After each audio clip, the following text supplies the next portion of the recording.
نبی اکرم صلی اللہ علیہ وسلم کے تعلق سے آتا ہے کہ آپ نے فرمایا، جامع ترمذی کی روایت، حدیث کے الفاظ جابر رضی اللہ عنہ فرماتے اور کہتے ہیں کہ اللہ کے رسول صلی اللہ علیہ وسلم اس وقت تک نہ سوتے جب تک سورہ علم تنزیل مطلب سورہ سجدہ کو علم تنزیل بھی بولتے ہیں، اس کی ابتدا جو ہے علم تنزیل سورہ سجدہ سورہ نمبر 32 اور تبارک الذی بیدہ الملک سورہ نمبر 66 سورہ ملک سورہ تبارک الذی نہ پڑھتے جب تک نہ سوتے، سورہ سجدہ سورہ 32 اور سورہ ملک سورہ نمبر 67۔ اب کوئی آدمی سن سکتا سورہ بنی اسرائیل اور سورہ زمر ایک جگہ آ رہا ہے، بہت بڑی 17 اور 39 کہیں آ رہا ہے، سورہ ملک اور سورہ سجدہ 32 اور 67۔ تو ہو سکتا ہے نبی اکرم صلی اللہ علیہ وسلم کچھ صورتیں معمول پڑھتے ہوں گے اور کچھ صورتیں کبھی پڑھتے اور کبھی نہیں پڑھتے ہوں گے، جس نے جب جو دیکھا اس نے وہ عمل کو روایت کرنا، سمجھ رہے ہیں؟ کچھ صورتیں آپ معمول پڑھتے ہوں گے، کنٹینیوسلی پڑھتے ہوں گے، اور کچھ صورتیں آپ کبھی پڑھتے ہوں گے اور کبھی نہیں، مطلب ایک سیٹ آف صورتیں آج ایک سیٹ آف صورتیں کل، آپ اور ہم بھی کر سکتے ہیں، کبھی سورہ بنی اسرائیل اور سورہ زمر پڑھ کے سو گئے، کبھی سورہ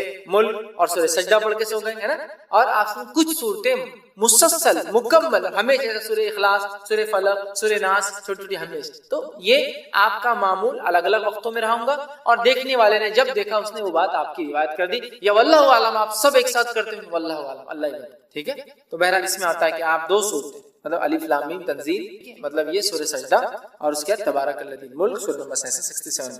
سورہ ملک کو آپ صلی اللہ علیہ وسلم فرماتے اور کہتے ہیں، حاکم کی روایت ہے، عبداللہ بن مسعود رضی اللہ عنہ کی راوی کہتے ہیں سورہ ملک تبارک الذی بیدہ الملک عذاب قبر سے رکاوٹ ہے، آپ سے روز پڑھتے اور یہ عذاب قبر سے رکاوٹ ہے، آڑ ہے، ڈیفنس ہے میرا اور آپ کا، یاد رکھیں۔ اسی طرح جو ہے سورہ ملک قیامت کے روز اپنے پڑھنے والوں کے لیے سفارش کریں گی، ابن ماجہ کی روایت، سورہ ملک سفارش کریں گی، یاد رکھیے، حتیٰ کہ وہ جھگڑا کریں گی اور اس پڑھنے والے کو بخشا کر لے جائیں گے، خبر میں بھی بینیفٹ آخرت میں بینیفٹ، سورہ ملک تبارک الذی الملک، ٹھیک، وہو علی کل شیء، یہ آپ۔ اسی طرح سورہ ملک پڑھنے والے کی مغفرت کے لیے قیامت کے روز اللہ تعالیٰ سے یہ سورہ جھگڑا کریں گی اور جنت میں لے جائیں گی، عذاب قبر سے محفوظ رکھیں گی، آخرت میں اللہ تعالیٰ سے جو مجادلہ کریں گی، جھگڑا کریں گی، اور جنت میں بھی لے جائیں گی اپنے پڑھنے والے، یہ جو ہے طبرانی کی روایت میں کہ جنت میں لے جائیں گے، بہت ہی جو ہے اہم صورت ہے۔ اس کے تعلق سے ایک بات جو آتی ہے، ابن کثیر رحمہ اللہ نے اپنی تفسیر میں سورہ ملک کی اس کو روایت کیا، وہ روایت اس طرح سے، سورہ ملک خود پڑھنی چاہیے اپنے بیوی بچوں کو،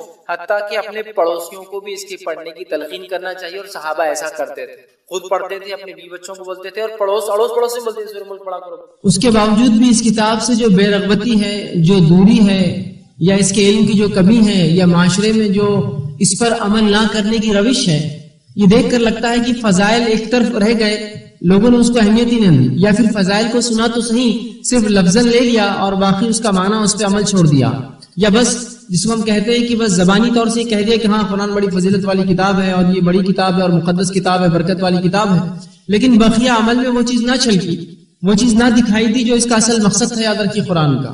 تو بہرحال اس کتاب کی کیا فضیلتیں ہیں، چند باتیں بہرحال اس کے تعلق سے رکھنے کی کوشش کروں گا۔ قرآن وہ الہامی کتاب ہے جو تمام کتابوں کے اندر سب سے زیادہ عزت اور شرف رکھتی ہے، یاد رکھیے۔ اللہ نے کئی کتابیں نازل کی ہیں، لیکن ان تمام کتابوں میں جو سب سے جو عزت و شرف والی کتاب ہے وہ قرآن مجید ہے۔ اسی طرح یہ عظمت اور فضیلت والی کتاب ہے، یہ بڑی عظمت والی کتاب ہے، اس کی بڑی فضیلتیں، اس کے بڑے فائدے، اس کی بڑی اہمیت ہے۔ اسی طرح یہ خیر و برکت سے مالا مال کتاب ہے، اس کو جس نے پڑھا اس کو خیر حاصل ہوا، جس نے اس پر عمل کیا اس کو خیر حاصل ہوا، اور یہ خیر و برکت سے مالا مال کتاب ہے، اس دنیا کی زندگی بھی اچھی گزاری، اور آخرت میں بھی اللہ رب العزت ایسے لوگوں کے ساتھ اچھا معاملہ کرے گا۔ اسی طرح ہدایت اور حکمت والی کتاب ہے، جو لوگوں کو گمراہی سے نکالتی ہے، لوگوں کو حکمت سکھاتی ہے، انہیں دنیا میں جینے کا طریقہ سکھاتی ہے، انہیں جو زندگی جینے کا طرز سکھاتی ہے۔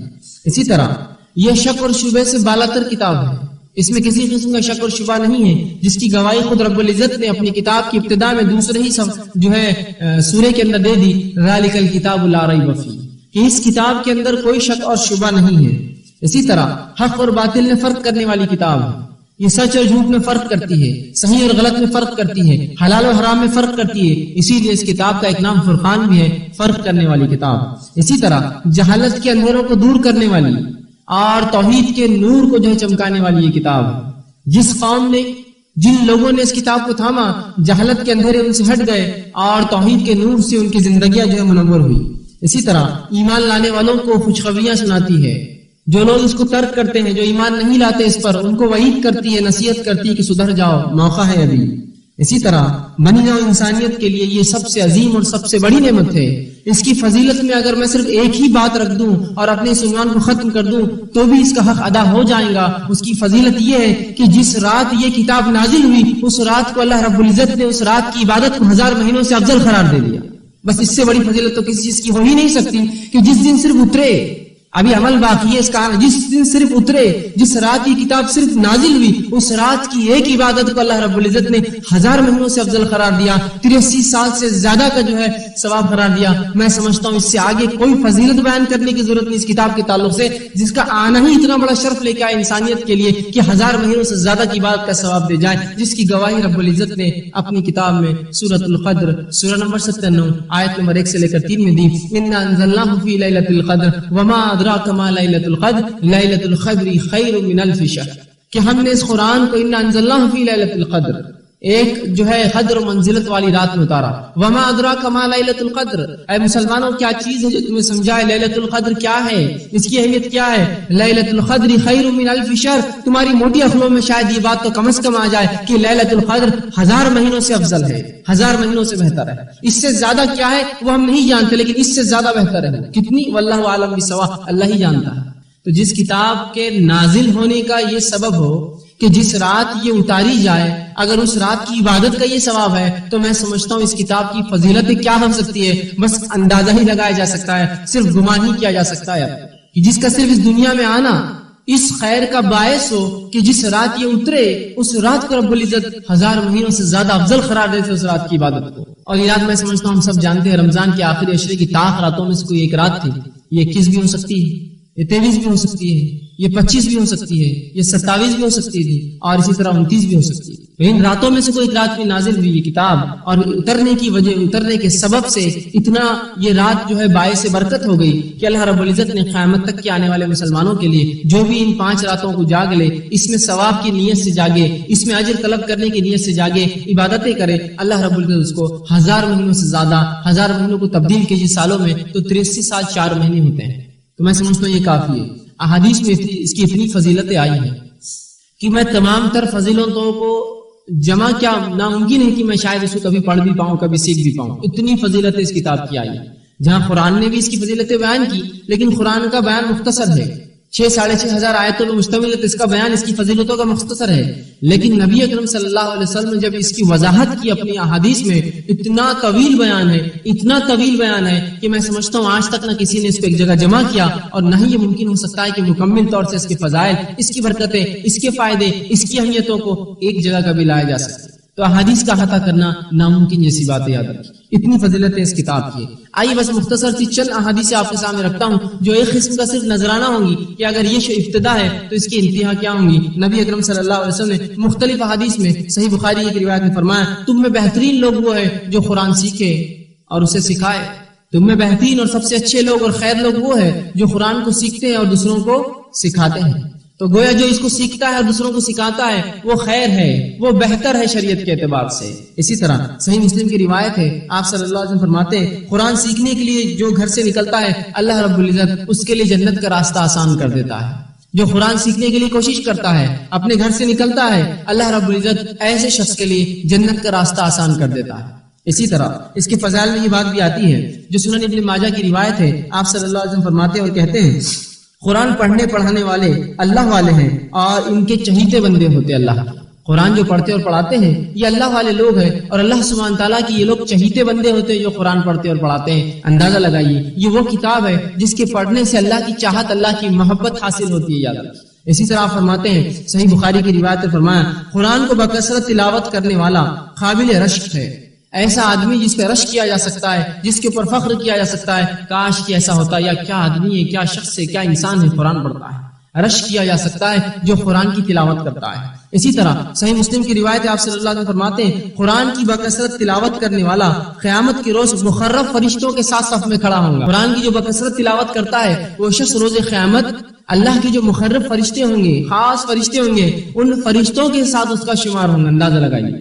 اس کے پڑھنے والے کا کیا فائدہ ہے کہ روز قیامت یہ انسانوں کی صف سے نکل کر فرشتوں اور ملائکہ کی، اور ملائکہ میں بھی ملائکہ کے درجے ہیں، فرشتوں کے درجات ہیں، یہ اللہ کے جو مقرب فرشتے ہیں، بہت خاص فرشتے ہیں، ان کی صفوں میں اللہ لے جا کر اس شخص کو کھڑا کریں گا جو اس کی بکثرت تلاوت کرتا تھا۔ ظاہر سی بات ہے تلاوت کرتا تھا مطلب اس پر عمل کرتا تھا، اس لیے یہ قرات کا معنی عربی زبان میں ہوتا ہے پیچھے پیچھے چلنا، اس لیے کہ جب آدمی قرات کرتا ہے تو انگلی چلاتا ہے، اس کا معنی تھا خرد، پیچھے چلنا، مطلب جہاں وہ پڑھ رہا ہے وہیں وہ جو چیز پڑھتا ہے اس کے پیچھے چلتا بھی ہے، وہ اس کو کہتے ہیں خرد عربی زبان، کہ پڑھنا اور پیچھے چلنا اس کے مطلب اس پر عمل بھی کرتا ہے۔ تو دیکھیے اندازہ لگائیے مقرب فرشتوں میں، خاص فرشتوں میں اس کا شمار ہوگا جو اس کتاب کی تلاوت کرے۔ اسی طرح صحیح مسلم کی روایت ہے، آپ صلی اللہ علیہ وسلم فرماتے ہیں قرآن کے پڑھنے پڑھانے والوں پر اللہ تعالیٰ سکینت نازل فرماتا ہے، جو قرآن کو پڑھتے اور پڑھاتے ہیں اللہ ان کے اوپر سکینت نازل کرتا ہے، سکون اور اطمینان نازل کرتا ہے۔ آگے فرمایا فرشتے ان کی مجلسوں کو احترام سے گھیر لیتے ہیں، ادب کے ساتھ گھیر لیتے ہیں ایسی مجلسوں کو جہاں قرآن پڑھا اور پڑھایا جاتا ہوتے ہیں، اور اللہ تعالیٰ ان لوگوں کا ذکر فخر کے طور پر جو ہے فرشتوں کے سامنے کرتا ہے۔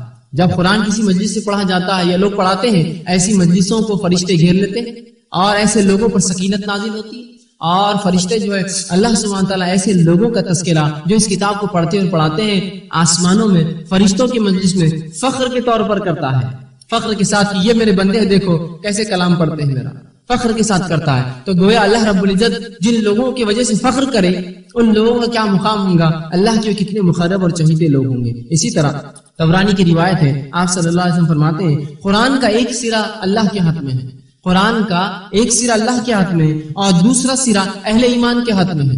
اگر کوئی قرآن کو پڑھتا ہے جو اس آیت کی تشریح بھی ہے وَاعْتَصِمُوا بِحَبْلِ اللَّهِ جَمِيعًا وَلَا تَفَرَّقُوا، اے لوگو اللہ کی رسی کو مضبوطی سے تھام لو، یہ اللہ کی رسی سے مراد قرآن ہے، اور آپس میں ٹکڑے ٹکڑے نہ ہونا۔ تو فرمایا طبرانی کی روایت میں کہ قرآن اللہ کی رسی ہے جس کا ایک سرا اللہ کے ہاتھ میں ہوتا ہے، ایک سرا بندے کے ہاتھ میں ہوتا ہے، اور فرمایا دوسرا سرا اہل ایمان کے ہاتھ میں ہوتا ہے، بس جو اسے تھامے رکھے گا دنیا میں گمراہ نہیں ہو سکے گا اور آخرت میں ہلاک نہیں ہوگا۔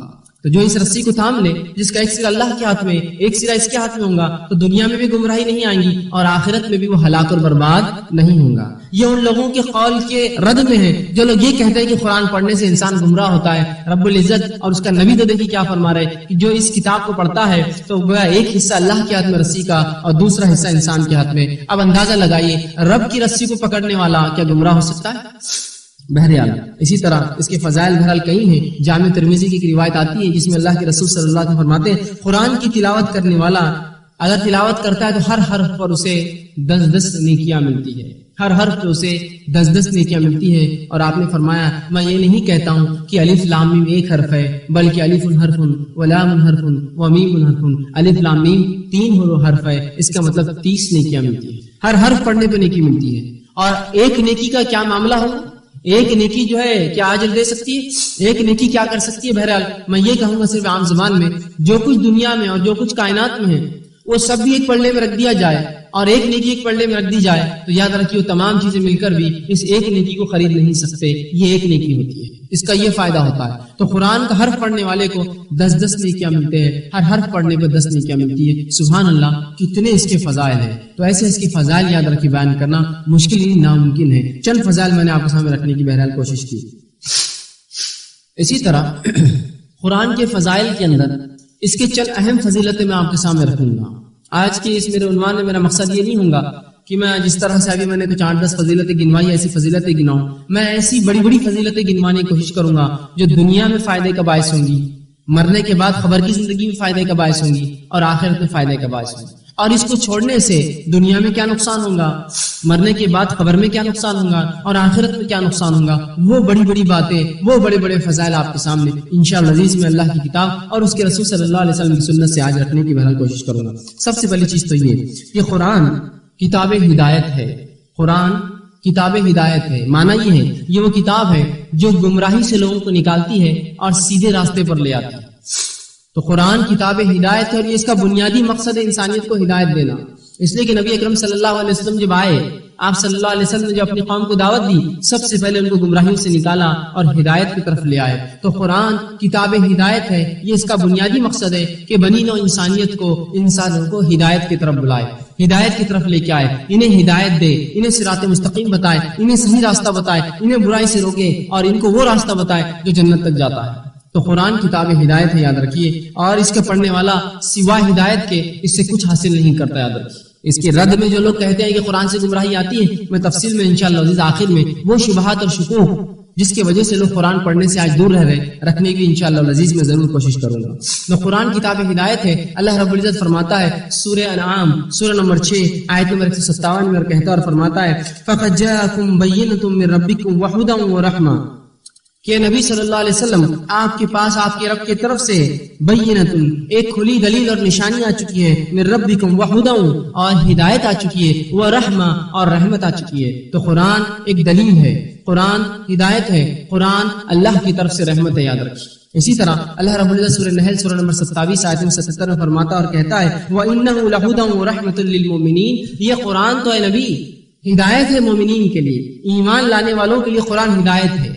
تو قرآن جو شخص پڑھے گا وہ سوائے ہدایت کے اور کچھ حاصل نہیں کرے گا، یاد رکھیے۔ اس لیے کہ قرآن مومنین کے لیے، جو لوگ ایمان لاتے ہیں ان کے لیے یاد رکھیے ہدایت ہے، سراپا سیدھا راستہ دکھانے والی کتاب ہے، حق کی طرف بلانے والی کتاب ہے، صحیح راستے پہ چلانے والی کتاب ہے، جنت کے راستے پہ چلانے والی کتاب ہے، یاد رکھیے۔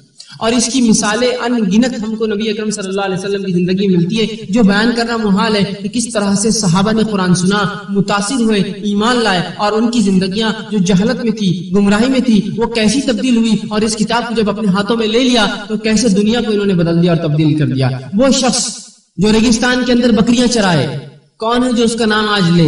کیوں لے اس کا ہم نام؟ ہے نا، ہوتا ہے نا ایسا کہ کوئی انسان ہے، کوئی چھوٹا موٹا کام کرے، کوئی اس کا نام نہیں لیتا ہے، لیکن ظاہر سی بات یہی وہ صحابہ تھے جو بکریاں چراتے تھے، اونٹ چراتے تھے، جہالت میں اتنے آگے تھے کہ جس کی کوئی انتہا نہ تھی، لیکن جب انہی لوگوں نے اس کتاب کو تھاما تو آج یہ روشنی کی مینار بن گئے، یہ صراط مستقیم پر ایک مینار جیسے کام کرتے ہیں، لوگوں کے لیے ان کی زندگیاں ہدایت اور نمونہ بن گئی، یاد رکھیے۔ ورنہ انہیں کون پہچانتا؟ ایسے ہزاروں لوگ اور ہزاروں قومیں اور نسلیں آئی اور کھپ گئی، مر کھپ گئی، کوئی ان کا نام نہیں لیتا ہے۔ یہ قرآن تھا جس نے ان کی زندگی میں ایسی تبدیلی لائی اور ایسا بدلا کہ رہتی دنیا تک ان کا نام لیا جائے گا۔ اس کتاب میں یہ طاقت ہے، یہ انقلاب رکھتی ہے اپنے اندر، یہ کتاب یہ زندگیاں بدل دیتی ہے لوگوں کی، یہ ہدایت کی طرف لوگوں کو بلاتی ہے۔ آئیے واقعہ سنیے۔ طفیل بن عمرو رضی اللہ عنہ یہ یمن کے قبیلے دوس کے جو سردار تھے اور بہت بڑے شاعر تھے۔ ایک مرتبہ مکہ تجارت کے سلسلے میں آنا ہوا، جو ہی مکہ پہنچے لوگوں نے کہا کہ ہمارے شہر میں ایک بہت بڑا فتنہ مچا ہے، ایک شخص ہے جس کا نام محمد بن عبداللہ ہے، دیکھنا جب بھی اس کو دیکھنا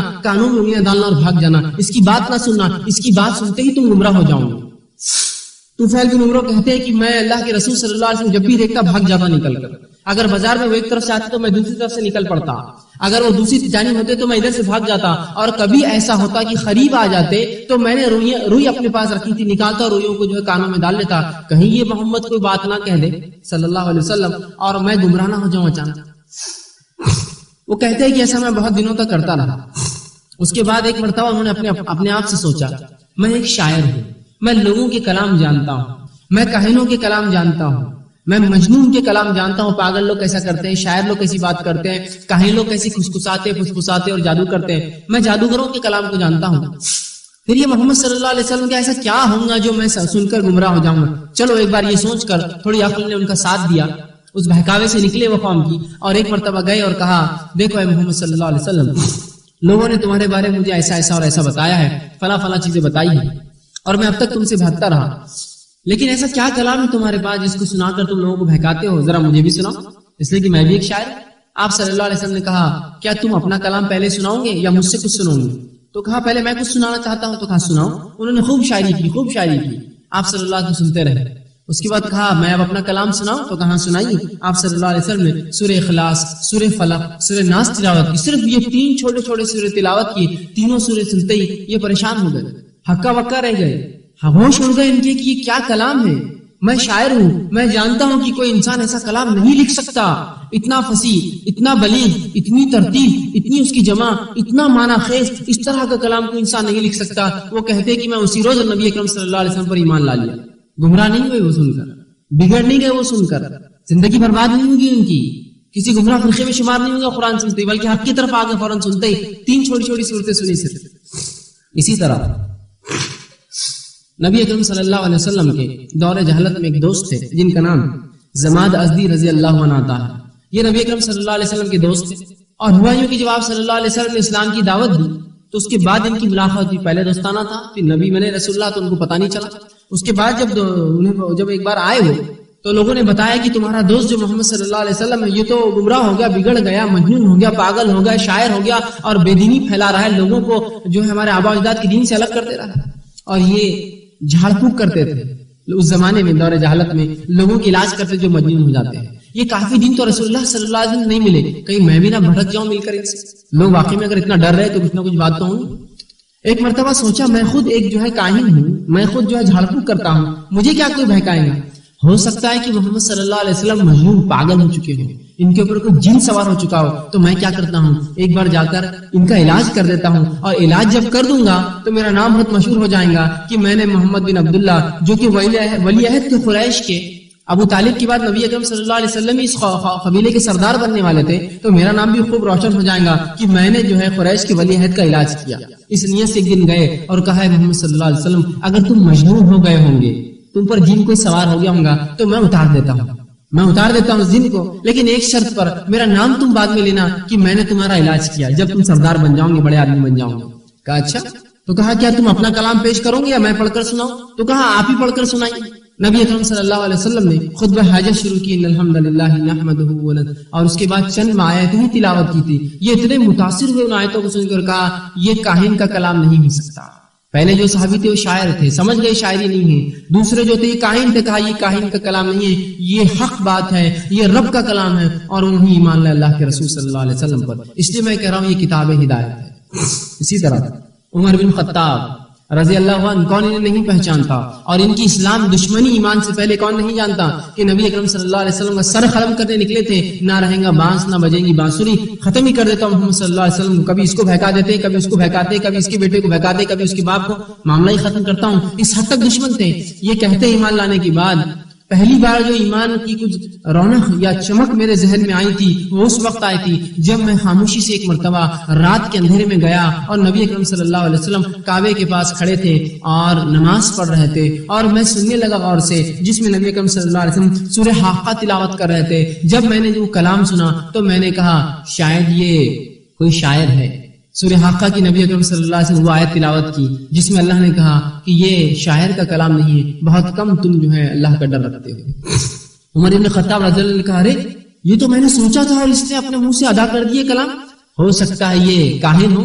جبھی تو معلوم ہو گیا میں کھڑا ہوں، میں بول رہا ہوں اس کے بارے میں، سوچ رہا ہوں اس شخص کے بارے میں، فوراً اس کے بعد کی دوسری آیت آئے کہ یہ کاہن کا کلام نہیں ہے، بہت کم تم نصیحت حاصل کرتے ہو۔ تو کہا یہ کاہن کا کلام بھی نہیں۔ اور عمر بن خطاب رضی اللہ عنہ فرماتے وہ پہلا وقت تھا جب اسلام کی کچھ روشنی میرے ذہن میں آ گئی تھی، کچھ نہ کچھ ایک دھکا مجھے لگا تھا وہ بات سن کر کہ نہ یہ کاہن کا کلام ہے نہ یہ شاعر کا کلام۔ اور تب میرے دماغ جو ہے نبی اکرم صلی اللہ علیہ وسلم متاثر ہوا، اور نہ صرف متاثر ہوئے بلکہ ان کے تعلق سے اور ابو جہل کے تعلق سے آتا ہے ایسا کئی بار ہوا کہ یہ دونوں تو انکار کرتے تھے لیکن رات کے اندھیرے میں چھپ کر آتے تھے، نبی اکرم صلی اللہ علیہ وسلم نماز پڑھتے تھے تو غور سے سنتے تھے۔ کبھی کبھار ایسا ہوتا اپنی دھن میں ایسے لگے رہتے سننے کے اندر کہ روشنی ہو جاتی، جس روشنی کی وجہ سے ابو جہل ان کو دیکھ لیتا، یہ ابو جہل کو دیکھتے ہیں، دونوں ملاقات کر کے بولتے اب کل سے نہیں آئیں گے ہم، چلو واپس اب نہیں آنا۔ لیکن وہ کہتے ہیں ایسا کئی بار ہوا، یہ کہنے کے باوجود بھی ہم دونوں آتے تھے، اور کئی بار صبح ایسی دھن میں لگے کہ صبح نکل گئے اور ایک دوسرے کو دیکھنے کے بعد پھر وعدہ کیا کل سے اب نہیں آئیں گے سننے کے لیے کبھی۔ اندازہ لگائیے اس کلام میں یہ کشش ہے، اس کلام میں خوبی ہے، اس کلام میں یہ خصوصیت ہے۔ یاد رکھیے کہ ایسے سخت قسم کے کافر بھی اس کی طرف متوجہ تھے۔ بہرحال ابو جہل تو ایمان نہ لایا، حقیقت تو جانتا تھا۔ عمر بن خطاب کی جو اللہ رب العزت نے ان کو جو بشرف اسلام کیا، تو آپ دیکھ رہے ہیں اس میں خصوصیت ہے، یہ کلام لوگوں کو ہدایت کی طرف لاتا ہے۔ آئیے ایک اور واقعہ سنیے۔ مصعب بن عمیر رضی اللہ عنہ جو مبلغ رسول تھے، اللہ کے رسول صلی اللہ علیہ وسلم نے جب انصار نے آپ سے گزارش کی اللہ کے رسول کچھ لوگوں کو ہمارے پاس بھیجیے تاکہ ہمیں اسلام سکھائے، مصعب بن عمیر رضی اللہ عنہ کو اللہ کے رسول صلی اللہ علیہ وسلم نے مدینہ بھیجا۔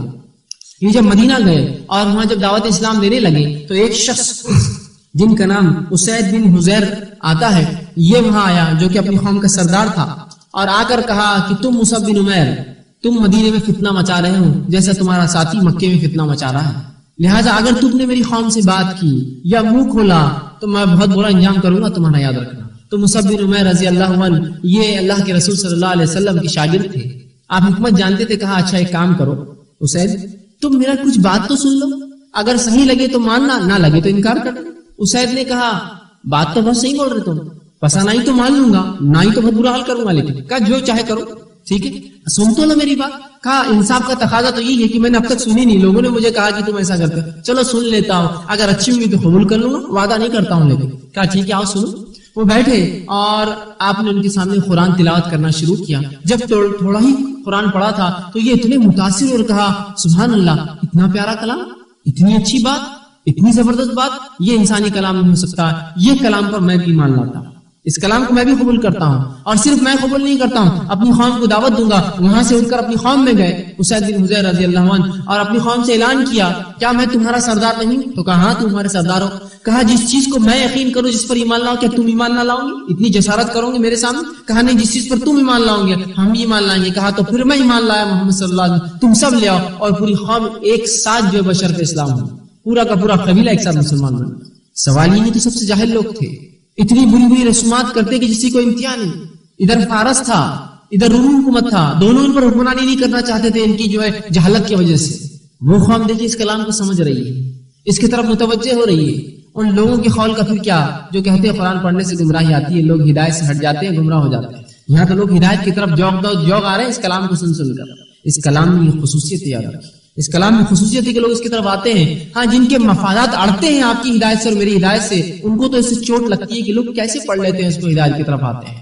آگے آئیے، نہ صرف قرآن ہدایت ہے بلکہ قرآن مجید شفا ہے، اور یہ روحانی شفا بھی ہے اور جسمانی شفا بھی ہے۔ یہ اس کی بہت بڑی فضیلت ہے یاد رکھیں۔ جہاں اس کی فضیلت ہے کہ کتاب ہدایت ہے، وہیں اس کی فضیلت یہ ہے کہ دنیا کے فائدے بھی دیتی ہے، دنیا کی روحانی شفا بھی ملتی ہے، جسمانی شفا بھی ملتی ہے۔ گویا جو نفسیاتی امراض ہے اس کا علاج بھی اس میں ہے، اور جسمانی امراض کا علاج بھی اس قرآن میں اللہ رب العزت فرماتا ہے۔ سورہ یونس سورہ نمبر 10 آیت نمبر 57 میں کہتا ہے یا ایھا الناس قد جاءتکم موعظۃ من ربکم وشفاء لما فی صدور، اے لوگوں تمہارے رب کی طرف سے تمہارے پاس ایک زبردست نصیحت آ چکی ہے، من ربکم شفاء لما فی صدور، اور اس کی خصوصیت یہ دلوں کی بیماریوں کو دور کرتی ہے۔ دلوں میں کیا بیماریاں ہوتی ہیں انسان؟ دلوں کی بیماریوں سے مراد ہے کینہ، بغض، حسد، تکبر، دکھاوا، جھوٹ، جو برائیاں ہوتی ہیں، جو نفس کے شر ہوتے ہیں، اس کتاب کے اندر ان شر کا علاج ہے۔ کہا اس میں شفا ہے ان چیزوں کے لیے تمہارے دلوں میں ہوتی بیماری۔ آگے فرمایا اللہ رب العزت نے کہ یہ جہاں نفسیاتی بیماریوں کا علاج ہے، یہ جسمانی بیماریوں کا بھی علاج ہے۔ اور اللہ نے فرمایا سورہ بنی اسرائیل سورہ نمبر 17 آیت نمبر 82 میں کہا وَنُنَزِّلُ مِنَ الْقُرْآنِ مَا هُوَ شِفَاءٌ وَرَحْمَةٌ لِّلْمُؤْمِنِينَ وَلَا يَزِيدُ الظَّالِمِينَ إِلَّا خَسَارًا، کہ اللہ فرماتا ہے وَنُنَزِّلُ مِنَ الْقُرْآنِ مَا هُوَ شِفَاءٌ، کہ قرآن کو ہم نے نازل کیا اور اس کے اندر ایسی آیتیں ہیں جو انسانوں کے لیے شفا ہے۔ یہ جسمانی شفا یاد رکھیں، شفا ہے ورحمہ اور رحمت ہے مومنین کے لیے۔ اور فرمایا ولا یزید الظالمین الا خسارا، لیکن یہ کتاب ظالموں کے لیے خسارے کے سوا کچھ نہیں ہے۔ جو اپنی نفس سے ظلم کرے تو یہ کتاب تو خسارہ ہے، لیکن مومنوں کے لیے تو شفا ہے، ہدایت ہے، رحمت ہے اللہ رب العزت کی یہ کتاب یاد رکھیں۔ تو اس کتاب میں جسمانی شفا بھی ہے اور روحانی شفا بھی ہے۔ اسی طرح سورہ دخان سورہ نمبر 44 آیت نمبر 41 میں اللہ فرماتا اور کہتا ہے قل هو للذی آمنوا هدى وشفاء، کہہ دیجیے آپ کے پاس ایک ایسی کتاب آ گئی جس پہ تم ایمان لاؤ، اس میں ہدایت ہے اور اس میں شفا ہے۔ کہہ دو مومنوں سے اس کتاب کے بارے میں کہ اس میں شفا اور ہدایت ہے۔ تو اس قرآن میں شفا ہے اور اس قرآن میں ہدایت ہے، یاد رکھیے۔ اسی طرح اس میں کیا کیا چیزوں کی شفا آئی ہے ہم دیکھتے ہیں۔ سب سے پہلا سب سے اول یہ دلوں کے امراض کا علاج ہے، یاد رکھیے۔ ہر قسم کی بغض، کینہ، نفاق، کفر، شرک، جو باتیں دل میں برائی کی آتی ایمان سے ہٹ کر، سب کا علاج قرآن میں ہے۔ اور نہ صرف بلکہ جسمانی سکون اور اطمینان بھی دل کو ملتا ہے۔ دل کی بیماریوں میں جو انسانوں کو شفا ملتی ہے قرآن سے، جیسا کہ اللہ نے فرمایا سورہ رعد سورہ نمبر 13 آیت نمبر 28 میں کہا الا بذکر اللہ تطمئن القلوب، کہ جان لو کہ اللہ کے ذکر میں ہی انسانوں اور مومنوں کے دل اطمینان پاتے ہیں۔ تو اگر کوئی شخص قرآن کی تلاوت کرے تو اس کا دل اطمینان میں ہوتا ہے اور ہر قسم کی بیماری سے جو بچ جاتا ہے۔ اسی بات کو اللہ کے رسول صلی اللہ علیہ وسلم نے صحیح مسلم کی روایت میں یوں دہرایا اور کہا قرآن پڑھنے والوں پر اللہ تعالیٰ سکینت نازل کرتا ہے، سکون دیتا ہے۔ اور آج بے سکونی اور بے اطمینانی انسانوں کی کئی بیماریوں کی وجہ ہے نہیں ہے۔ تقریباً قوم میں جو بیماریاں انسانوں کو جسمانی ہوتی ہے اس کی وجہ صرف بے اطمینانی اور بے سکونی ہے۔ اور قرآن کی خصوصیت یہ ہے یہ سکون دیتا ہے، دلوں کو سکون اطمینان دیتا ہے، ذہن سکون اطمینان ہوتا ہے۔ بلکہ مومنوں پر جب قرآن پڑھتے ہیں تو سکون اور سکینت نازل ہوتی ہے، یاد رکھیے۔ اسی طرح دوسرا فائدہ قرآن سے جسمانی شفا، دوسرا فائدہ دیکھیے اس کی فضیلت میں یہ تمام چیزیں کہ زہریلے جانوروں کے کاٹے کا علاج ہے قرآن۔ کیا فضیلت اس کتاب کی آئی ہے۔ نبی اکرم صلی اللہ علیہ وسلم کے تعلق سے آتا ہے، یہ صحیح بخاری کی روایت ہے، آپ صلی اللہ علیہ وسلم جو ہے اگر آپ بیمار ہو جاتے یا کوئی جانور یا کوئی زہریلا کیڑا آپ کو کاٹ لیتا تو آپ سورہ فاتحہ پڑھ کر دم کرتے اپنے نفس پر. اسی طرح طبرانی کی ایک روایت ہے جس میں یوں آتا ہے کہ نبی اکرم صلی اللہ علیہ وسلم نماز پڑھ رہے تھے, ایک بچھو نے آپ کو جو ڈنک مار دیا, آپ صلی اللہ علیہ وسلم فرمایا کہ لعنت ہو اللہ کی بچھو پر, یہ عجیب مخلوق ہے, نہ یہ عام لوگوں کو چھوڑتے ہیں نہ انبیاءوں کو چھوڑتے ہیں, اور آپ نے ایک چپل لے کر اس کو مار دیا. اور اس کے بعد اس کانٹے کے اوپر حدیث میں آتا ہے آپ صلی اللہ علیہ وسلم نے نمک ملا, اور اس کے بعد سورہ کافرون, سورہ فلق اور سورہ ناس پڑھ کر دم کی اور نمک ملا اور اپنے پیر پہ پانی ڈالتے رہے جب تک کہ اس کا زہر کا اثر ختم نہ ہو گیا.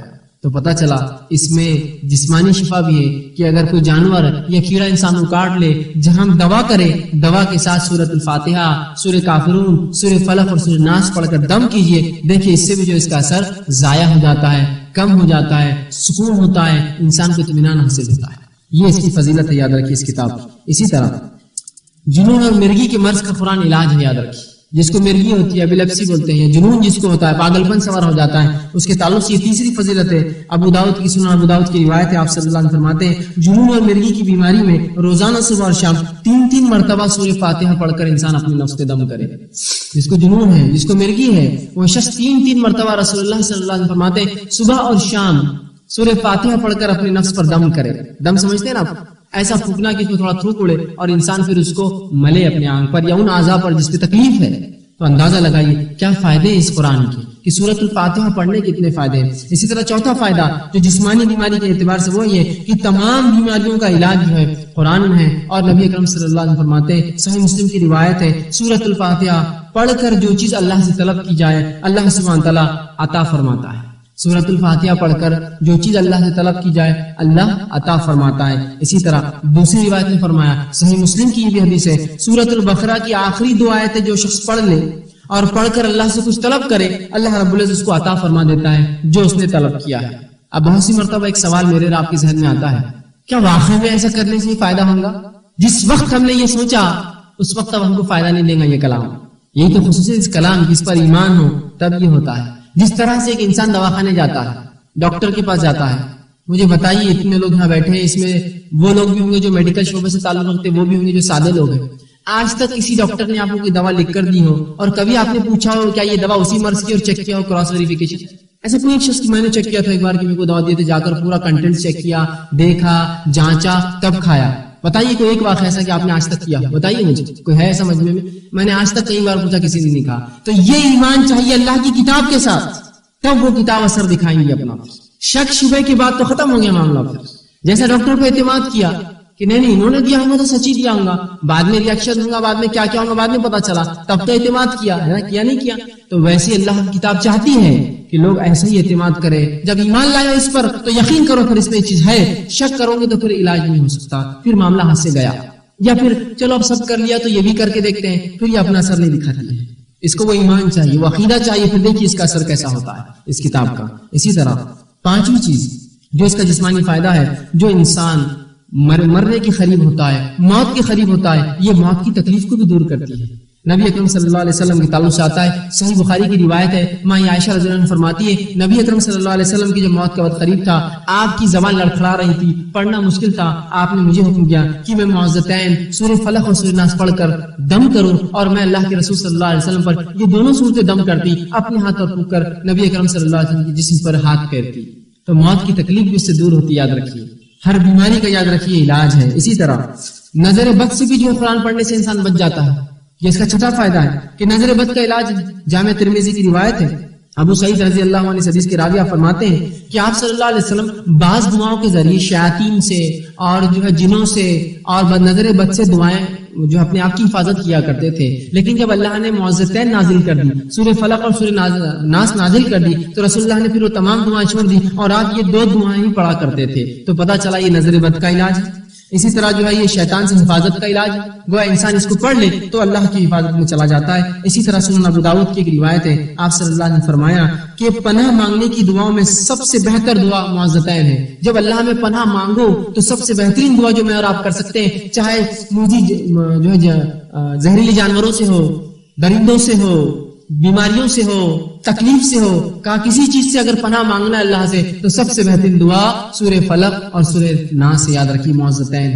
تو اندازہ لگائیے جس کتاب کی ابتدائی ایک صورت اور آخری کی 2 صورت کے اتنے فضائل ہیں تو میں سمجھتا ہوں بیچ کا تو پورا باقی ہے. اندازہ ہی کیا جا سکتا ہے. ابھی تو میں سورہ فاتحہ اور موضوعین کی باتیں کر رہا ہوں جب سے آپ کے سامنے. تو یہ اگر اس کی فضیلت ہے تو اندازہ لگائی جب یہ کھلیں گے اور جب شروع ہوگا سورہ بقرہ سے آگے تو کیا کیا فضیلت ہے, کیا کیا فائدے جو ہو سکتا ہم کبھی جانے اور کبھی نہ بھی جانے کیا ہوتے ہوں گے. سب کچھ فائدہ اٹھاتے رہیں گے اس کا. آج اس کی دوری کا نتیجہ ذہنی مریض, جسمانی مریض, پریشانیاں اور ہمہ اقسام کے جو مصیبتوں میں ملوث ہے, اس لیے کہ اس کتاب کو چھوڑ دیا اور اس پہ وہ ایمان نہیں رکھا جیسا اس کا حق ہے. آئیے اسی طرح اس کا 7واں دنیاوی فائدہ جو طب کے اعتبار سے, میڈیکل کے اعتبار سے ہوتا ہے, شیطانی وساوس کا بھی علاج ہے. شیطانی وسوسے انسان کو آتے ہیں, یہ اس کا علاج ہے. بخاری صحیح بخاری کی روایت آپ نے فرمایا جس کو ایسے وساوس آئے, شیطان جس کو بہکائے, آیت الکرسی تلاوت کرے. اسی طرح آپ صلی اللہ علیہ وسلم فرماتے ہیں, جامع ترمذی کی روایت ہے, معوذتین پڑھ کر اپنے نفس کو دم کرو, اس سے شیطان سے حفاظت ہوتی ہے. اسی طرح جو قرآن میں سورہ مومنون سورہ نمبر 23 آیت نمبر 97 اور 98 میں اللہ نے فرمایا اور کہا کہ مومن پناہ مانگتے ہیں شیطانوں سے, اور وہ آیت یوں ہے, اللہ فرماتا ہے ربی اعوذ بک من ہمزات الشیاطین, اے اللہ میں پناہ مانگتا ہوں ان شیطانوں سے, اعوذ بک ربی ان یحضرون, اور اللہ میں پناہ مانگتا ہوں اس سے کہ میرے قریب بھی آئے کبھی. تو دیکھیے اگر کوئی انسان یہ پڑھے تو وہ جنوں سے, شیاطین سے حفاظت اس کی جو ہوتی ہے. اسی طرح اس کا دنیاوی جو فائدہ ہوتا ہے 8واں وہ یہ ہے کہ جادو کا علاج ہے.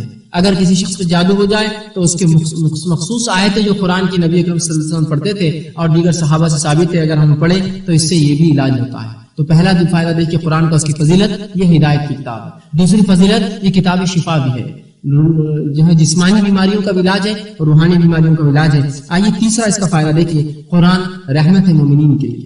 قرآن رحمت ہے مومنین کے لیے. اب رحمت کو میں نے 3 حصوں میں تقسیم کیا ہے. رحمت دنیا کی, رحمت مرنے کے بعد قبر میں, رحمت اٹھائے جانے کے بعد آخرت میں. تو قرآن مومنوں کے لیے رحمت ہے تینوں جگہ پر, اس دنیا میں, مرنے کے بعد قبر میں اور آخرت کے اندر. آئیے آپ کے سامنے رکھتا ہوں سورہ نحل سورہ نمبر 16 آیت نمبر 77 میں اللہ فرماتا ہے وَإِنَّهُ لَهُدًى وَرَحْمَةٌ لِّلْمُؤْمِنِينَ, یہ قرآن نبی مومنین کے لیے ہدایت اور رحمت ہے. اسی طرح سورہ لقمان سورہ نمبر 31 آیت نمبر 3 میں فرمایا رکھا هُدًى وَرَحْمَةٌ لِّلْمُحْسِنِينَ, یہ نیکوکاروں کے لیے قرآن رحمت ہے. تو یہ قرآن رحمت ہے. آئیے پہلا مرحلہ رحمت کا, اس کا دنیا میں کیا رحمت ہے اس کی, اور یہ رحمت فضیلت ہے, اس کی یاد رکھیں, یہ اس کا فائدہ ہے. آئیے پہلی رحمت دنیا کی کیا ہے. پہلا, جو شخص اس کتاب سے اپنا تعلق رکھتا ہے, اس کو پڑھتا ہے, اس پر عمل کرتا ہے, پہلا فائدہ یہ ہے کہ ایک وہ انسان جو ہے گمراہیوں سے اس کی حفاظت ہو جاتی ہے. آج ہم قرآن کو چھوڑ کر یہ امید کرتے ہیں ہم گمراہ نہ ہو, اور قرآن پڑھنے والوں کو کہتے ہیں کہ تم وہ چھوڑ کر فلاں کتاب پڑھو تم گمراہ نہیں ہوں گے. ہوتا ہی نہیں ہوتا ہے. اس کی گواہی سب دیں گے کہ ہم قرآن پڑھ رہے تھے, کسی نے کہا یہ مت پڑھو اس سے تو گمراہ ہو جاتے ہیں, یہ کتاب پڑھو اس سے فائدہ ہوتا ہے. لال پیلی ہری اودھی نیلی کتابیں ہاتھ میں تھماتے ہیں اور اللہ کی کتاب کو دور کرنا چاہتے ہیں انسانوں کو. تو قرآن دیکھیے سب سے پہلے گمراہیوں سے حفاظت ہے. اس کو چھوڑنے کے بعد امید ہی مت کیجیے کوئی کتاب دنیا کی ہدایت دے سکتی ہے. آئیے اس کے تعلق سے سورہ طٰہٰ سورہ نمبر 20 آیت نمبر 123 میں اللہ نے فرمایا اور کہا فَمَنِ اتَّبَعَ هُدَايَ فَلَا يَضِلُّ وَلَا يَشْقَىٰ, کہ جو کوئی میری ہدایت کی پیروی کرے گا, قرآن کی پیروی کرے گا, تو نہ تو وہ گمراہ ہوگا اور نہ ہی اللہ فرماتا ہے کسی تکلیف میں جو ہے مبتلا ہوگا. جو قرآن کی پیروی کرے گا, دیکھیں لفظ کیا, ہدایا, میری ہدایت پر عمل کرے گا جو قرآن ہے, فلا یضل, وہ کبھی گمراہ, ضلالت, گمراہی کے راستے پہ نہیں جائیں گا, ولا یشقا, اور کسی قسم کی دنیا اور آخرت کی تکلیف اس شخص کو نہیں ہوں گی جو میری ہدایت قرآن پر عمل کرے. اب قرآن پر عمل نہ کر کے ہم تصور کرتے ہیں کہ اللہ ہماری ہم کو ہدایت دے اور ہماری حفاظت کا پھر نہیں ہو سکتی یاد رکھیں, سوائے گمراہی کی کچھ نہیں آئیں گی. جو میری ہدایت پر عمل کرے گا وہ گمراہ نہیں ہوگا. اور کچھ لوگ کہتے ہیں اس کو پڑھنے سے ہم گمراہ ہوتے ہیں. قرآن کہہ رہا ہے اس پہ پڑھنے سے تو ہدایت ملتی ہے, تم گمراہ نہیں ہوتے ہو. دراصل تو وہ لوگ خود گمراہ ہوتے ہیں جو دوسروں کہتے ہیں کہ اس کتاب کی پڑھنے سے لوگ گمراہ ہوتے ہیں. ٹھیک, اسی طرح طبرانی کی روایت ہے, آپ صلی اللہ علیہ وسلم فرماتے ہیں کہ قرآن کا ایک سرا اللہ کے ہاتھ میں اور دوسرا سرا اس کے پڑھنے, اس کے قاری, اس کی تلاوت, اس پہ عمل کرنے والے کے ہاتھ میں. اب اندازہ لگائیے کہ جب قرآن ایک رسی ہے اور جس کا ایک سرا اللہ کے ہاتھ میں اور ایک سرا بندے کے ہاتھ میں, کیا وہ شخص سے کبھی امید ہے وہ گمراہ ہو سکتا ہے, یا وہ شخص اس شخص کو کوئی کبھی زندگی میں گمراہ کر پائیں گے جو اللہ کی رسی کو تھامے ہوئے اپنے ہاتھ میں. اسی طرح دوسرا فائدہ دنیا کی زندگی میں قرآن سے کیا ہونا ہے کہ زندگی جو ہے ہماری جو گزرتی ہے یہ فتنوں سے اس میں حفاظت ہو جائیں گی. قرآن جو تلاوت کرتا ہے, پڑھتا, عمل کرتا ہے, اس کی زندگی کو اللہ رب العزت فتنوں سے بچا لیتا ہے. صحیح مسلم کی روایت ہے, آپ صلی اللہ علیہ وسلم فرماتے ہیں سورہ کہف کی ابتدائی 10 آیتیں یاد کرو اس لیے کہ یہ دجال کے فتنے سے تمہیں محفوظ رکھیں گی. سورہ کہف کی ابتدائی 10 آیتوں کو یاد کرو، یہ دجال کے فتنے سے تمہیں محفوظ رکھیں گی۔ اسی طرح صحیح مسلم کی دوسری روایت میں آپ نے فرمایا آدم علیہ السلام سے لے کر قیامت تک کے لیے کوئی فتنہ اتنا بڑا نہ ہوا جتنا بڑا فتنہ دجال کا فتنہ ہے۔ گویا دجال دنیا بننے سے لے کر قیامت تک کے سب سے بڑا فتنہ ہے، یاد رکھیں۔ تو جب سورہ کہف کی ابتدائی 10 آیتیں دنیا کے سب سے بڑے فتنے سے حفاظت کر سکتی ہیں، تو باقی چھوٹے موٹے فتنوں کا تو معاملہ آپ سمجھ ہی گئے ہوں گے کیا ہوگا۔ صحیح مسلم کی روایت آپ نے فرمایا جب سے دنیا بنی قیامت تک سب سے بڑا فتنہ جو انسانوں پر آئے گا وہ دجال کا ہے۔ جب دجال کے فتنے سے صرف سورہ کہف کی 10 آیتیں کافی ہے اس کے فتنے سے بچنے کے لیے، تو دیگر فتنے اور فساد سے بچنے کے لیے تو میں سمجھتا ہوں پورا قرآن ہے، چھوٹے موٹے ہو تو اس کے مقابلے میں۔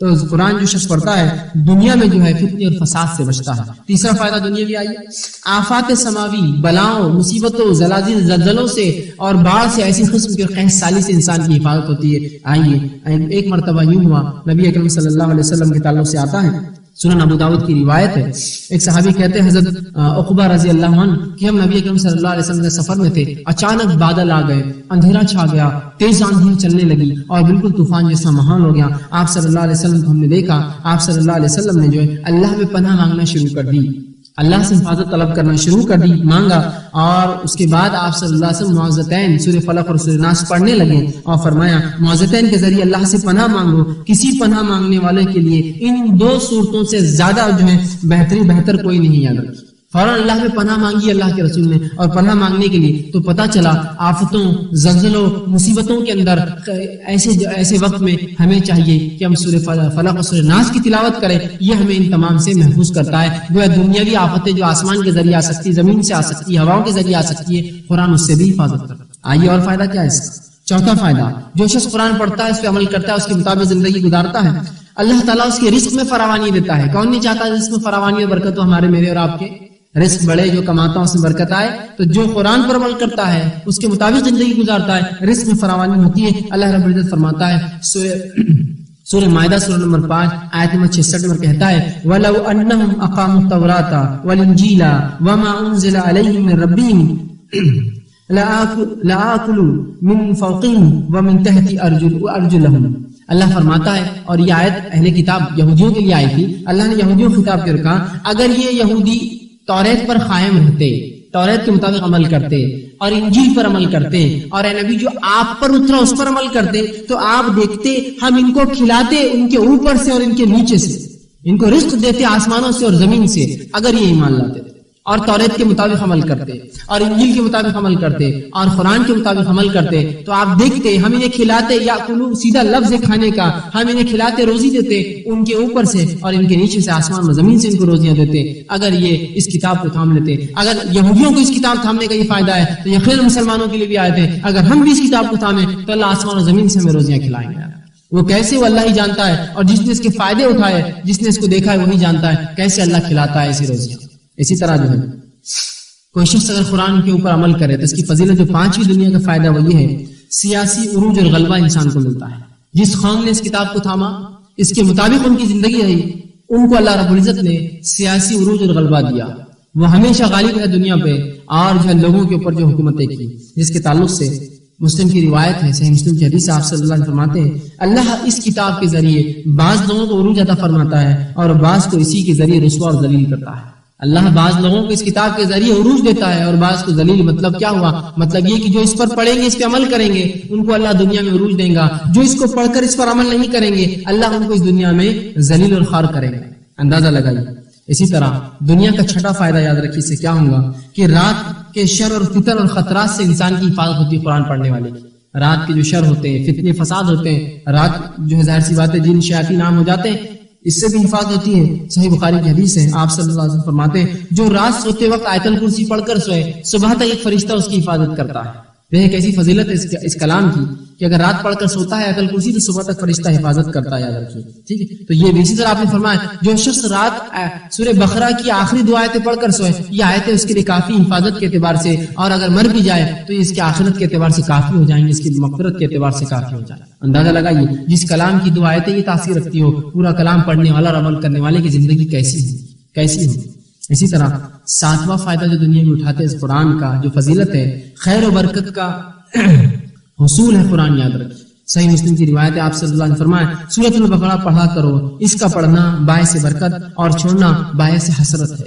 سورۃ البقرہ کو پڑھا کرو، جو اس کو پڑھتا ہے یہ باعث جو ہے برکت ہے گھروں کے اندر۔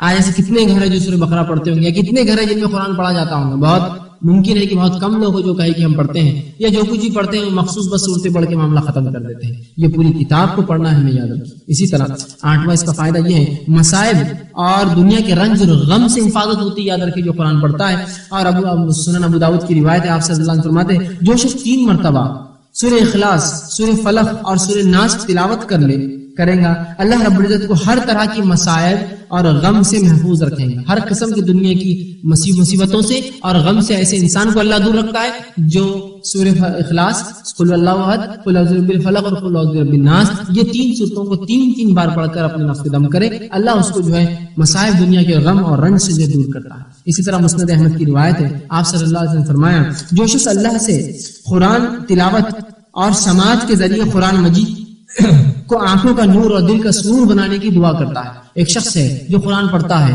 اور اللہ سے دعا کرتا ہے اللہ اس قرآن کو میرے جو ہے دل کا جو ہے آنکھوں کا جو ہے نور بنا دے اور دل کا سرور بنا دے اور میرے رنج اور غم دور کر دے۔ جو ایسی درخواست کرتا ہے، جو قرآن پڑھ کر عمل کرتا درخواست کرتا ہے، اللہ جو ہے قرآن کو اس کی آنکھوں کا نور بنا دیتے ہیں، دل کا سرور بنا دیتے ہیں، اس کا دل خوش کر دیتے ہیں اور اس کو دنیاوی غم اور رنج اور مصیبتوں سے اس کی حفاظت کر دیتے ہیں۔ تو ہم دیکھ رہے ہیں کتنی بڑی اس کی فضیلت ہے۔ آئیے اب دوسرا فائدہ کیا ہوتا ہے قرآن پڑھنے کا؟ مرنے کے بعد، سیکنڈ سٹیج، جب انسان مر جاتا ہے اور خبر میں جاتا ہے۔ نبی اکرم صلی اللہ علیہ وسلم فرماتے ہیں، یہ صحیح بخاری اور مسند احمد کی روایت، حدیث کے الفاظ دیکھیے اس طرح ہے، خبر کے اندر انسان جب مر جاتا ہے تو منکر نکیر 3 سوالات کرتے ہیں، من ربو کا، من نبیو کا، ما دینو کا، تیرا رب کون ہے، تیرا نبی کون ہے اور تیرا دین کیا ہے۔ یہ 3 سوال ہونے والے خبر میں۔ جب نیک انسان جواب دے دے گا میرا رب اللہ ہے، میرا نبی محمد صلی اللہ علیہ وسلم ہے اور میرا دین اسلام ہے، جب 3 جواب دے دیں گا تو 4تھا سوال فرشتے کریں گے جو سوال کی شکل میں نہیں ہوگا بلکہ وہ پوچھیں گے اور کہیں گے وما یدریک، کیسے ملے تجھے سوالات کے جوابات؟ یہ تینوں جواب تو نے صحیح دیے، یہ کہاں سے تجھے پتا چلے یہ 3 جواب کہ اللہ تیرا رب ہے، محمد صلی اللہ علیہ وسلم تیرا نبی ہے اور جو ہے اسلام تیرا دین ہے؟ دیکھنے کو تو 3 لفظ ہے نا چھوٹے چھوٹے، ہم بولتے ہیں میرے کو تو یاد ہے تینوں، اللہ، محمد اور دین اسلام، بس بول دی تو ہو جائے گا۔ یہ منہ سے نکلنے والی نہیں لفظ سوائے اس کے کہ جس نے اس شریعت پہ عمل کیا پوری زندگی۔ تو کہاں سے ملے جو تجھے، یہ کہاں سے ملے؟ تو سنیے وہ شخص کیا جواب دے گا جو فرشتوں کو 3 سوالات کے صحیح جواب دے گا۔ وہ کہیں گا، جب فرشتے پوچھیں گے تجھے کہاں سے پتا چلے یہ جواب، تو وہ کہیں گا قرأت کتاب اللہ فآمنت بہ وصدقت، میں اللہ کی کتاب پر ایمان لایا تھا، میں نے اللہ کی کتاب کو پڑھا، میں اس پر ایمان لایا تھا اور میں نے اپنی زندگی اس کے مطابق گزاری، میں نے اس کی تصدیق بھی کی تھی۔ یہ وجہ ہوں گی وہ 3 سوالات کے جواب دینے کی۔ تو پتا چلا جو قبر کے 3 سوالات ہیں اس کی جو گائیڈ بک ہے وہ قرآن ہے، جس نے اس کو پڑھا، اس پر ایمان لایا، اس کے مطابق عمل کیا، وہ تینوں جو کوشچنز کے رائٹ اور صحیح آنسر جبھی دے دے گا۔ جس نے اس کو پڑھا نہیں، اس پر عمل نہیں کیا، اس کی تصدیق نہیں کی، وہ تینوں سوال میں فیل ہو جائیں گا اور آخرت میں اس کو کھٹکے ملیں گے۔ دیکھا برزخ کی زندگی میں بھی جو 3 سوال خبر میں پوچھے جائیں گے، ان تینوں سوال کا جواب صرف قرآن کے پڑھنے والے کے پاس، اس پر عمل کرنے والے کے پاس ہوں گا، باقی لوگ جواب نہیں دے پائیں گے۔ یاد رکھیے۔ آئیے آگے، آخرت میں کیا فائدہ ہوگا اس کا؟ اب دنیا کا فائدہ دیکھ لی، برزخ کا فائدہ دیکھ لی، آخرت میں کیا فضیلت ہوگی قرآن پڑھنے والے کی؟ سنیے، مغفرت کے لیے قرآن سفارش کرے گا۔ نبی اکرم صلی اللہ علیہ وسلم فرماتے ہیں، طبرانی کی روایت ہے، قرآن مغفرت کے لیے سفارش کرے گا۔ سفارش نہیں بلکہ ایک روایت میں آتا اڑ بھی جائیں گے اللہ کے سامنے، اللہ اس کی مغفرت کر۔ قرآن لوگوں کی جو اس کو پڑھتا تھا، عمل کرتا تھا، مغفرت کے لیے سفارش کرے گا۔ سنن نسائی کی روایت آپ فرماتے ہیں سورۃ الملک اپنے پڑھنے والے کے لیے سفارش کرے گا۔ سورہ ملک کی خاص فضیلت آتی ہے، یاد رکھیے حدیث میں کہ سورہ ملک جو پڑھے گا سورہ ملک سفارش کرے گا۔ صحیح مسلم کی روایت میں آتا ہے سورہ بقرہ اور سورہ آل عمران آئیں گے اور اللہ رب العزت کے سامنے سفارش کریں گے جو ان کو پڑھ کر عمل کرتا تھا، حتیٰ کہ اللہ انہیں اجازت دیں گا تو اللہ سے جھگڑا بھی کریں گے، اللہ نہیں، میں اس کو جہنم میں نہیں جانے دوں گا، اس لیے کہ ہمیں تلاوت کرتا تھا، ہمیں پڑھتا تھا اور ہمارے مطابق عمل کرتا تھا۔ یاد رکھیے سورہ بقرہ، سورہ آل عمران اور یہ ابتدائی 4-5 جو صورتیں بڑی بڑی ہیں، اس میں اکثر احکامات آئے ہیں شریعت، اکثر احکامات انہی صورتوں میں ہیں۔ تو کہا یہ 2 صورتوں کو جو پڑھ کر عمل کرے گا، یہ 2 صورتیں آ کر اللہ رب العزت کے پاس بحث مباحثہ کریں گی، کیونکہ اللہ ہی اجازت دے گا ان کو اس کی، اور اس شخص کو جو ان کو پڑھ کر عمل کرتا تھا جنت میں لے جانے کا ضامن بنے گی۔ تو یہ قرآن ہی دیکھیے مغفرت کا ذریعہ بنے گا۔ اسی طرح دوسرا فائدہ آخرت کا، خیری کے لیے قرآن مجید 3 مطالبات کرے گا۔ حدیث میں آتا ہے، آپ سے فرماتے ہیں، جامع ترمذی کی روایت ہے، جو شخص قرآن پڑھتا تھا اور اس پہ عمل کرتا تھا، قرآن 3 مطالبات اللہ کے سامنے رکھیں گا، 3 جو ہے شرطیں رکھیں گا۔ کیا شرطیں قرآن کی سنی؟ آپ سے فرماتے ہیں، پہلے کہیں گا، اے اللہ جو شخص مجھے پڑھتا تھا، مجھ پہ عمل کرتا تھا، اسے عزت کا لباس پہنایا جائے۔ اللہ کہیں گا اسے پہنا دو۔ اس شخص کو عزت کا لباس پہنایا جائے گا اور ایک قیمتی تاج اس کے سر پہ رکھ دیا جائے گا، عزت کا لباس۔ جب عزت کا لباس اور قیمتی تاج رکھ دیا جائے گا، وہ دوسرا مطالبہ کرے گا، اے اللہ اس کو پھر سے عزت کا لباس پہنایا جائے۔ اللہ پھر حکم دے گا، اسے ایک اور لباس پہنایا جائے گا اور تاج اس کے سر پہ رکھا جائے گا۔ اور تیسرا مطالبہ کرے گا قرآن اور کہیں گا، اے اللہ اس سے تو راضی ہو جا۔ اللہ تینوں مطالبہ قبول کرے گا۔ اللہ قرآن پڑھنے والے سے راضی ہو جائے گا، اور جس سے رب راضی ہو جائے میں سمجھتا ہوں اس کا تو بیڑا پاری ہو جائے۔ تو قرآن مطالبہ کرے گا اپنے رب سے پڑھنے والے کے تعلق سے۔ تیسرا فائدہ آخرت میں کیا ہوگا؟ جو قرآن پڑھتا تھا وہ آخرت مقرب فرشتوں میں کھڑا ہوگا، جس کے تعلق سے صحیح مسلم کی روایت ہے، آپ صلی اللہ علیہ وسلم فرماتے ہیں، قرآن مجید کی تلاوت کرنے والا اور اس تلاوت میں مہارت رکھنے والا، اچھے سے اس کو پڑھنے والا، قرآن کو، اس کی خصوصیت یہ ہوں گی، اس قاری کو اللہ رب العزت روز قیامت اپنے نزدیکی فرشتوں میں شمار کریں گا، اپنے نزدیکی فرشتوں میں وہ کھڑا ہوگا۔ تو گویا دیکھیے وہ انسانوں کی بیچ سے، انسانوں کے گروہ سے نکل کر فرشتوں کے گروہ میں جا کر کھڑا ہوگا، وہ بھی مقرب فرشتے، اللہ کے بہت نزدیک فرشتوں کے ساتھ۔ اسی طرح چوتھا فائدہ جو اس کو ملے گا قاری قرآن کو، جو اس پہ عمل کرتا پڑھتا اس کی فضیلت میں ہے کہ اس کو بلند درجات ملیں گے۔ جامع ترمذی کی روایت ہے، آپ صلی اللہ علیہ وسلم فرماتے ہیں کہ اللہ رب العزت قاری قرآن سے، حافظ قرآن سے کہیں گے، قرآن پڑھتا جا اور تیرے درجات میں بلند کرتا جاؤں گا، جہاں تو رکے گا بس وہ تیرا آخری درجہ ہوگا۔ اور قاری قرآن پڑھتا جائیں گا، جہاں تک پڑھتا جائیں گا، ہر آیت پہ اس کا درجہ جنت میں بلند بلند بلند اور بلند ہوتا جائے گا، حتیٰ کہ اس کو پھر جتنا یاد ہے پڑھ کر سنا دے گا وہی اس کی لمٹ ہوگی، اس کے درجات ہوں گے۔ اندازہ لگائیے کیا فائدہ ہے اس کتاب کو پڑھنے کا کہ پڑھتا جا، اللہ فرمائیں گے، اور درجے بلند کرتا جا، قاری پڑھتا جائیں گا، اس کے درجے بلند ہوتے جائیں گے۔ اسی طرح جو اس کے فائدے آتے ہیں آخرت کے، اس میں فائدہ یہ ہے پانچواں، کہ قرآن کو پڑھنے والا، اس پر عمل کرنے والے کو فضیلت یہ حاصل ہوں گی کہ اس کے والدین کا بھی اکرام ہوگا، صرف اس کا نہیں۔ رسول اکرم صلی اللہ علیہ وسلم فرماتے ہیں، قاری کی مغفرت کے بعد، قرآن کو پڑھنے اور عمل کرنے والے کی مغفرت کے بعد، اس کی تکریم اور عزت کرنے کے بعد، قاری کے والدین کو 2 قیمتی جو ہے لباس پہنایا جائے گا۔ جو قرآن کو پڑھنے اور عمل کرنے والا ہوگا اس کے والدین کو 2 قیمتی لباس اللہ پہنائے گا۔ وہ ایک دوسرے سے، وہ والدین پوچھیں گے، اللہ کس وجہ سے یہ لباس ہمیں پہنائے گا، اتنا قیمتی لباس؟ تو وہ فرشتے اللہ سے، اللہ کے فرشتے کہیں گے اس والدین سے، کہیں گے یا اللہ ہماری عزت افزائی کیوں ہو رہی ہے، کس عمل کا بدلہ ہے؟ تو فرشتے کہیں گے، اللہ ان سے فرمائیں گا، اپنے بیٹے کو تو نے قرآن مجید پڑھنا سکھایا تھا، یہ اس کا بدلہ ہے۔ جو والدین نے کوشش کی ہوں گی اپنے اولاد کے قرآن کے لیے اور اس کے عمل کے لیے، ان والدین کو بھی اللہ عزت دے گا، کہیں گا یہ وہ تیرا لڑکا تھا جس کو تو نے قرآن پڑھنا سکھایا تھا، جس کے بدلے آج تجھے آخرت میں یہ عزت مل رہی ہے۔ اسی طرح اب اس قرآن کو ہم پڑھتے نہیں ہیں، لیکن اتنے فضائل میں کہہ رہا ہوں، ممکن نہیں کہ میں ایک اس پروگرام میں رکھ سکوں آپ کے سامنے۔ آج ہم نہیں پڑھتے، آئیے وہ وجوہات دیکھتے ہیں، اس کے بعد پھر وجوہات رکھوں گا کہ انجام کیا ہوگا نہیں پڑھنے کا۔ وہ وجوہات دیکھتے ہیں جو قرآن نہیں پڑھنے کی آج وجہ بن رہی ہے، کیوں ہم قرآن نہیں پڑھتے ہیں، کیا وجوہات ہیں۔ کچھ وجوہات آپ کے سامنے ایک کی بات ایک رکھتا ہوں، ہو سکتا فائدے مند ثابت ہو۔ سب سے پہلے تو ہمیں قرآن کے فضائل ہی نہیں معلوم کہ اس کے فائدے کیا ہے۔ جب کسی چیز کے فائدے معلوم نہیں ہوتے انسان استعمال بھی نہیں کرتا، پڑھتا بھی نہیں، سمپل سیدھی سی بات ہے۔ اگر کوئی شخص یہ کہے، کسی گھر میں مثال کے طور پہ کوئی ایک پٹارا ہو، ایک بکسا ہو، اس بکسے میں بہت قیمتی ہیرے پڑے ہوئے، بہت قیمتی ہیرے، لیکن ظاہر سی بات ہے ہیروں کی پہچان نہ اس کو ہے نہ وہ جانتا ہے، تو کیا وہ ہیرے اس کے لیے کچھ فائدہ دیں گے؟ بتائیے مجھے، کچھ بھی نہیں۔ وہ پڑے ہوئے، اس کے بعد پتھر کیسے ہو سکتا ہے؟ اس کے گھر میں بچے کھیلے ہوئے ان ٹکڑوں سے کانچ کا سمجھ کے ایک جوہری آتا ہے، اور وہ جب ان کانچ کے ٹکڑوں کو، جو کانچ کے ٹکڑے سمجھ کے میرے بچے کھیل رہے ہیں جو ہیرے ہیں، وہ اس کو جب پرکھتا اور کہتا ہے یہ تو ہیرے ہے، اب کتنی اہمیت بڑھ جاتی ہے۔ اور بکسا اٹھا کر تجوری میں ڈال دیا جاتا ہے، اس کی حفاظت شروع ہو جاتی ہے، پھر اس کے دام بھاؤ شروع ہوتے ہیں، اس لیے کہ اب اس کو بیچنا ہے، اس لیے کہ اس سے قیمت آئی ہے نا۔ تو سب سے پہلے فائدے معلوم کیجیے قرآن کے فضائل کیا ہے۔ ہم قرآن کے فضائل نہیں جانتے تو اہمیت نہیں جانتے تو فائدہ نہیں اٹھاتے، سیدھی سی بات۔ خزانہ گھر میں پڑا ہے، خزانے کی اہمیت نہیں، اس کو جوہری پرکھتا ہے۔ جب نان مسلم غیر مسلم ایمان لاتے ہیں وہ جوہری ہوتے پرکھتے ہیں اس کتاب، وہ جب ایمان لاتے تو ہم کو رشک آتا اور شرم آتی، یار دیکھو یہ نان مسلم اور ایک میں ہوں، میرے گھر میں یہ کتاب تھی، میں نے اس کو دی، اس کی زندگی تو بدل گئی، میں وہیں کا وہیں پڑھا رہا۔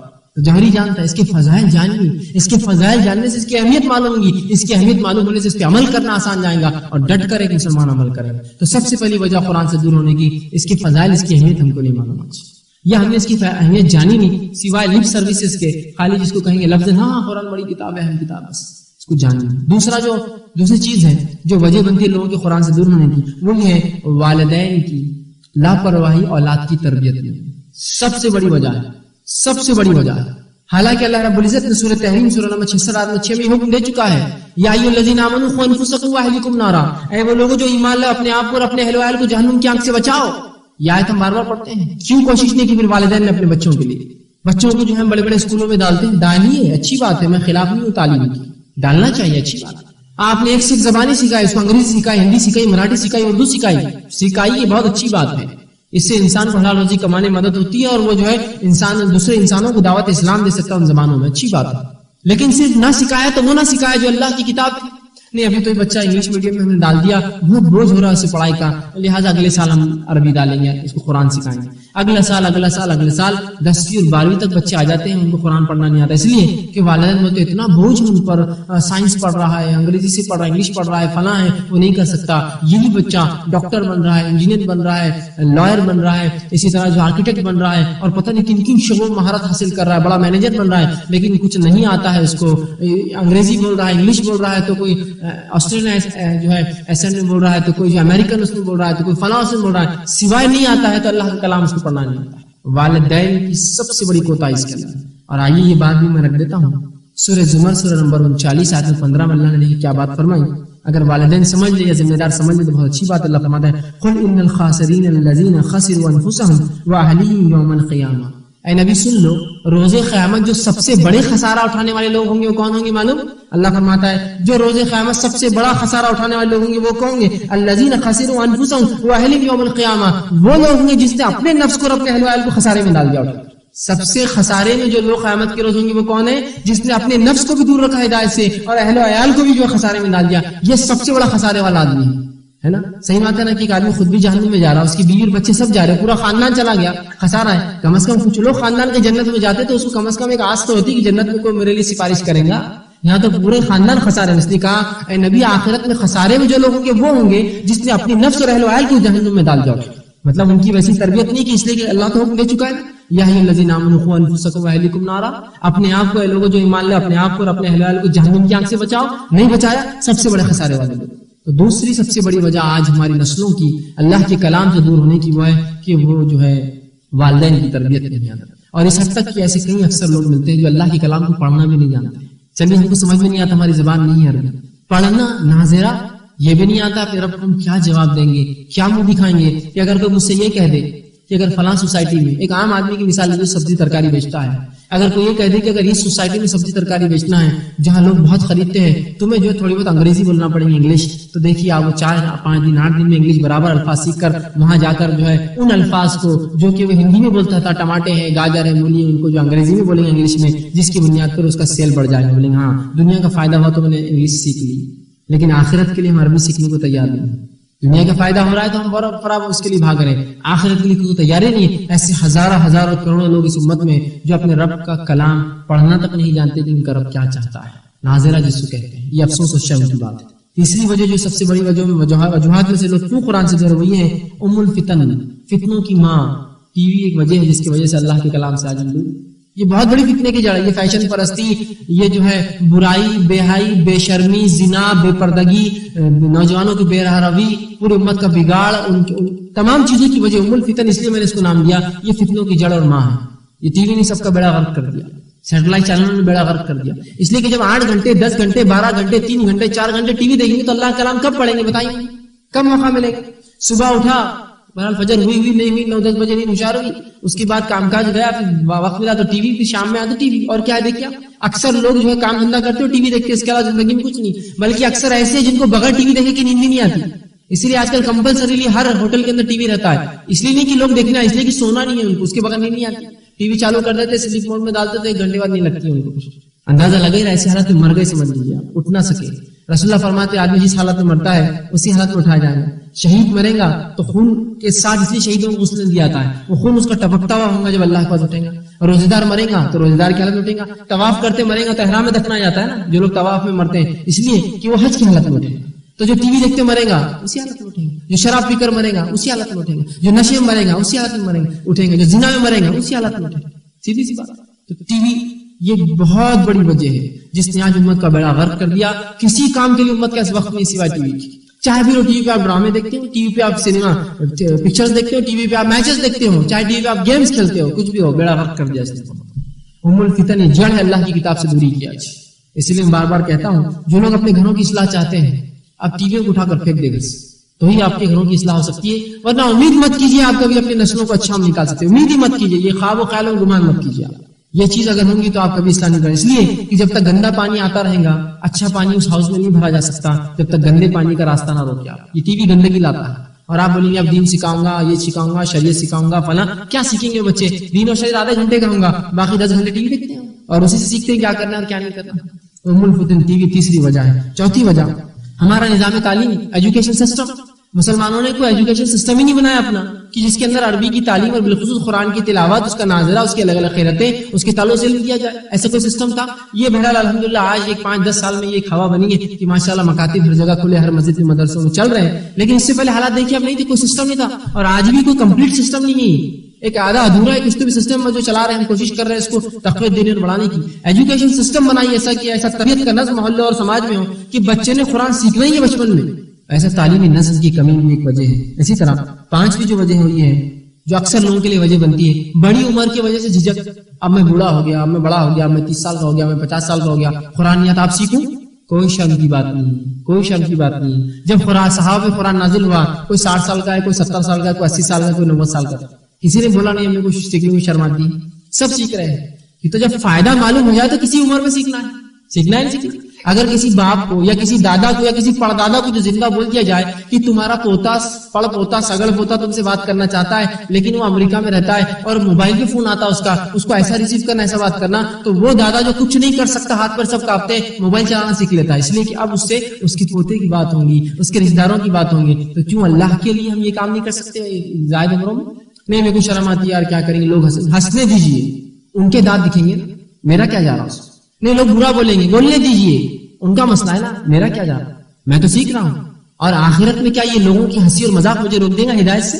مت سوچیے کیا عمر ہے, بس سیکھیے, جائیے پکڑی مؤذن کو, اماموں کو مساجد کے ہوتے ہیں, گزارش کیجیے اور ان سے وقت لیجیے اور ان سے سیکھیے.